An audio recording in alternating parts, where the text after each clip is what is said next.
क्योंकि अब ये कोई और नहीं बल्कि दिल्ली पुलिस बता रही है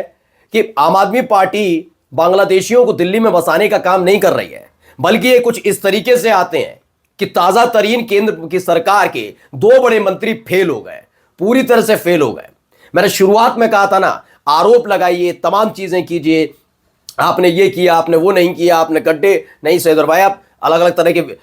वीडियोस बनवा भी रहे हैं, अच्छी बात है, आपको होना चाहिए, चुनाव जीतने की जद्दोजहद सब में होती है। लेकिन देश की सुरक्षा के नाम पर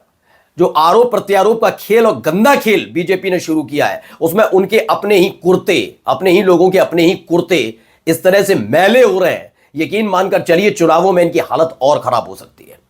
क्योंकि बात बांग्लादेशियों के मुद्दे की भर की नहीं थी सिर्फ, क्योंकि बांग्लादेशियों के नाम पर आम आदमी पार्टी की सरकार पर यह आरोप लगाना कि इन्होंने बसाया, अब यह साफ दिखता है कि 2 मंत्री अगर अपना काम अच्छी तरीके से कर रहे होते तो यकीन मानकर चलिए